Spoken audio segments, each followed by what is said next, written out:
At 02:17 in the morning, the human brain is operating inside a biological trough, and that trough does not care whether the world outside is stable or collapsing.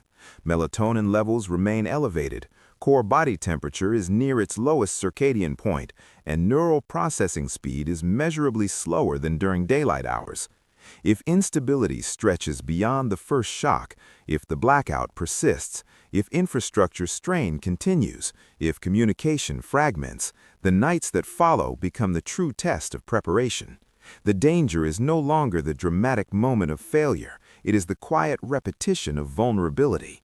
When darkness becomes routine rather than temporary, the perimeter either evolves into a controlled system or degrades into a psychological burden that erodes judgment.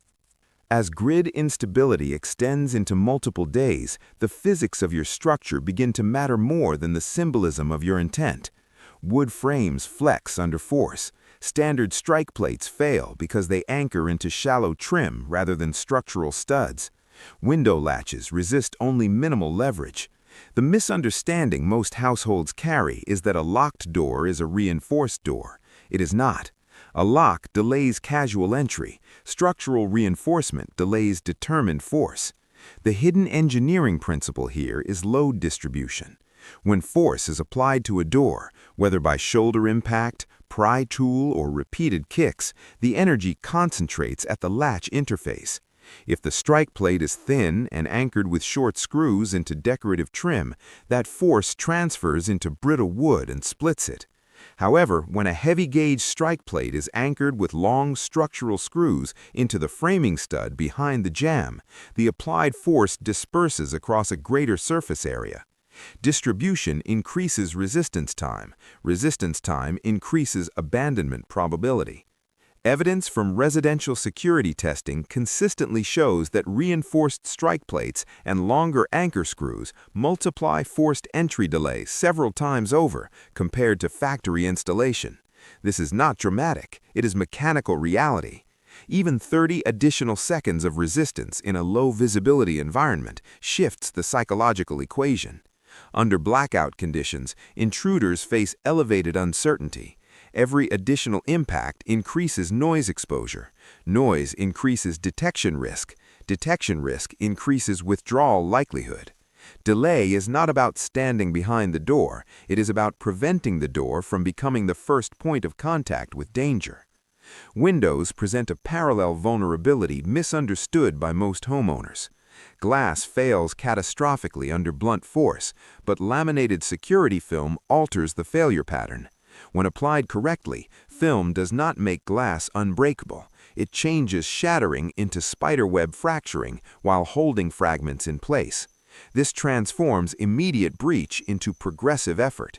Each additional strike increases time and noise. The hidden science is adhesion and tensile strength.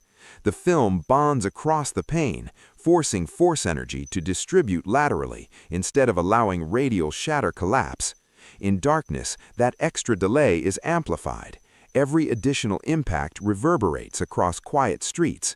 The intruder must choose between persistence and exposure. As SHTF conditions transition from short-term disruption to prolonged strain, energy becomes the limiting variable. Light, sensors, communication devices, and charging systems all compete for stored power. The engineering mindset must replace improvisation. Calculate watt-hours, not guesses. A small battery bank paired with efficient LED perimeter lighting can maintain low-lumen inward glow for extended nights if consumption is managed. The misunderstanding is assuming brightness equals safety. Excessive lumens waste energy and create glare adaptation problems for the human eye. In scotopic conditions, rod cells dominate visual perception, favoring motion detection in dim light. Controlled, low-angle lighting aimed inward toward approach paths enhances contrast while preserving night adaptation. This reduces the shock effect of moving from darkness into brightness and back again. Solar integration becomes critical, not as a lifestyle symbol, but as an acoustic advantage. Generators solve immediate energy needs, but broadcast resource presence. Sound propagation increases at night due to reduced ambient masking noise and stable atmospheric layering. Low-frequency engine hum travels efficiently across still air. The longer the outage persists, the more acoustic signals become identifiers of supply. Silent charging during daylight via even modest solar panels accumulates stored energy without announcing capacity. Wiping dust from panels, checking connections, and maintaining charge controllers becomes as important as locking doors. Energy independence translates directly into perimeter sustainability. Inside the structure, energy budgeting must align with cognitive endurance. Sleep cycles cannot be sacrificed indefinitely without performance collapse. If one adult attempts continuous night watch alone for multiple days, cortisol spikes and sleep deprivation will degrade reaction time more than darkness ever could. Research in emergency medicine equates 24 hours without sleep to significant impairment in judgment and motor coordination. The hidden perimeter protocol therefore includes watch rotation and defined quiet periods. If multiple adults are present, schedule staggered alert windows. If alone, rely more heavily on layered detection to preserve uninterrupted sleep intervals. Detection devices exist to protect cognition, not replace it. As nights accumulate, pattern recognition becomes the most valuable skill. The unprepared ear interprets every wind gust and structural contraction as threat. The prepared household maps environmental baselines. Which fence section creaks under temperature shift? Which tree branch taps against siding in wind? Which distant dog barks at regular intervals? Establishing baseline noise signatures reduces false alarms. False alarms consume energy and erode confidence. Confidence is not bravado. It is calibrated awareness built through observation.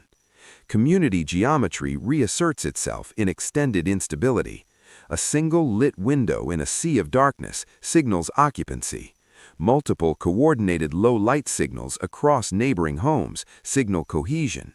Evidence from post-hurricane recovery zones indicates that visible mutual awareness reduces opportunistic intrusion more effectively than isolated fortification.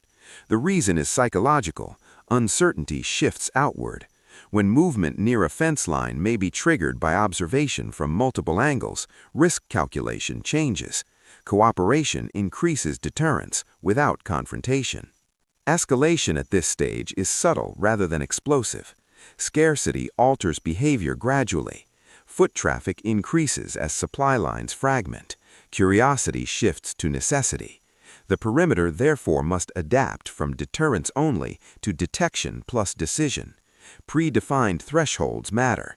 If a sensor triggers once and no secondary cue confirms it, remain behind cover.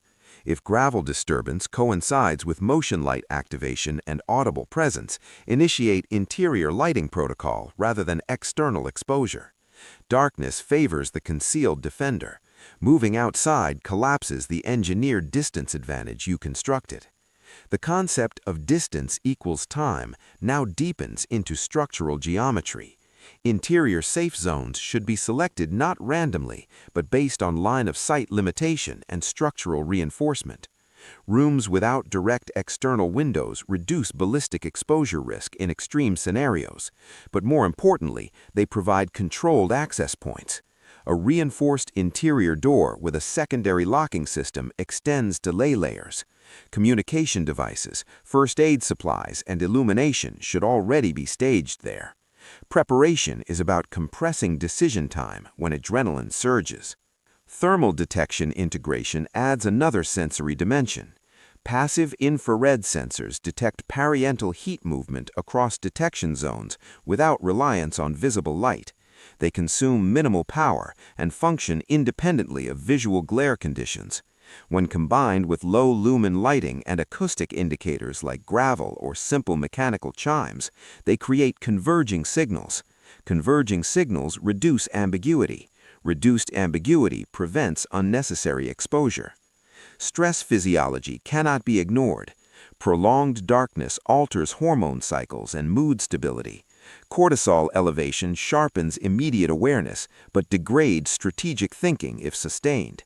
Structured breathing, hydration, and routine interior lighting cycles stabilize biological rhythms. Even small, predictable rituals, checking battery levels at the same hour, adjusting perimeter lights at dusk, reviewing energy charts, anchor cognition. The perimeter is partly mechanical and partly neurological. If your mind destabilizes, your perimeter destabilizes. As the blackout stretches towards a week, predictability becomes vulnerability. If you perform visible checks at identical times nightly, external observers can map your rhythm. Security analytics repeatedly demonstrate that static routines are exploited faster than random patterns. Slight variation in interior lighting intensity, patrol timing, and exterior checks complicates pattern recognition. Randomness needs Energy rationing intersects with structural reinforcement at this stage. If exterior lighting must be reduced to conserve battery, compensate with increased acoustic signaling or reposition sensors. If sensor batteries weaken, reassign detection focus to primary approach vectors rather than peripheral zones. Prioritization replaces blanket coverage. The most common error in prolonged emergencies is attempting to maintain pre-collapse normalcy. Efficiency requires scaling down to core protective layers. We now approach the engineering realities that determine whether your perimeter is symbolic or functional under sustained stress. Structural reinforcement physics, energy management mathematics, sleep preservation, and behavioral calibration converge into one principle: control the environment before the environment controls you. The perimeter is not a wall, it is a dynamic system that adapts to darkness, scarcity, and human unpredictability. When SHTF conditions extend beyond the fragile first week, only systems designed with layered logic, energy discipline, and cognitive preservation remain stable. And as the nights continue, the difference between those who react and those who control will be measured not by aggression, but by preparation depth, by how well distance has been engineered, and by whether the boundary around the home remains a controlled filter rather than a collapsing line.